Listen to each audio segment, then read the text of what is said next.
Hello guys, welcome to another video on my channel. And so I seem to be frequently asked these questions like on my DM, especially on TikTok, like how can I get my degree recognized in Brazil? What are the steps to getting my degree recognized? And this is what I'll be talking about today. Okay, so first of all, let's talk about how you can get your medical degree recognized in Brazil. So for medical degrees, you have to validate your degree through Revalida.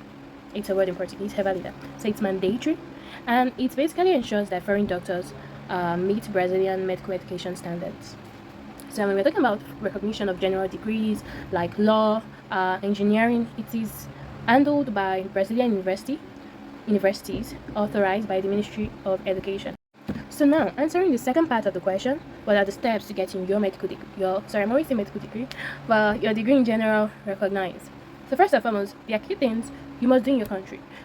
First, contact the embassy. I do not have information. These are what I gathered through people and through like the internet and all. But first of all, you have to contact the embassy because they have more reliable information, and sometimes some dates and some exams and some documents also that you may need to do, they are subject to change. So they will better provide more information than I would.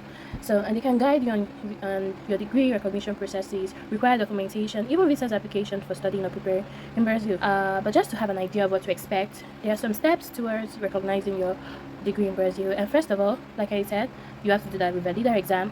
So check the application process, the deadlines on the Brazilian Ministry of Education website. So they have their website with all of the dates, even the one of 2025.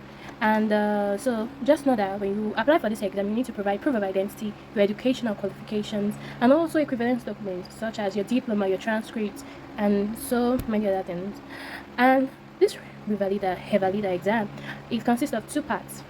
So you have the theory part, which will basically test your medical knowledge. It should test your medical knowledge, and then you have the practical exam to evaluate your clinical skills in simulated scenarios. So it just reminds me of like all these other exams that are being done in other countries also. So I think more or less it's the same, because I do not need to do Revalida because I'm studying medicine here already in Brazil. So these are for people who have already studied medicine in Brazil and I'm planning on working here in Brazil. They need to do the Revalida exam, and you also need to prove your proficiency. So even before even going to go and check, first of all, you can contact the embassy and all. You need to start learning Portuguese. If you don't know Portuguese already, you need to start learning Portuguese. And sometimes you may need to prove your proficiency.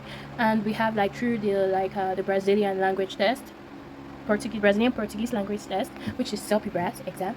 So, and for medical people, you need to score really high on that test. Like I think there is a cut-off mark. If you get below that, you will not pass you will not be approved. I had something like that when I was doing the exam.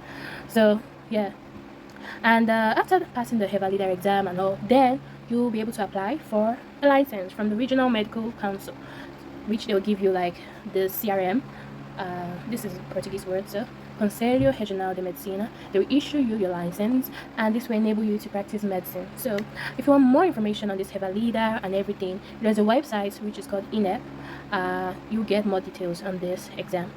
Also, the Ministry of Education too can also be of help, but I saw that INEP is also a good website to check. And so for those that are in other area apart from medicine, first of all you have to choose a university, either public or state, and you must make sure that those universities that you will choose, they are authorized to validate your degree in your field of study. So then you have to know that you'll provide documents, for example, authenticated diploma, academic transcripts, sometimes even course curriculum or syllabus. I don't know if this is true, but obviously you'll need your passport and your visa, and you will also need to translate your documents, especially if you're not from a Portuguese speaking country. I needed to translate all of my documents to Portuguese, from English to Portuguese. I had the original in English, and also one translated in Portuguese by a sworn translator. So someone that's like specialized in this translation field, you will need a person to translate it and also stamp it. Sometimes we need to go to the notary to like authenticate this document, but yeah, going to your embassy, they'll tell you everything you need to do. And during this process of recognition, there are some universities that may charge fees. I don't know how true, if it's 100% true, maybe or maybe not, but it's also some of the things that I saw during my search. And so the university will evaluate whether the course work you've done, your degree, matches the Brazilian curriculum. And if there are like significant differences found, you may need to take additional courses or even exams.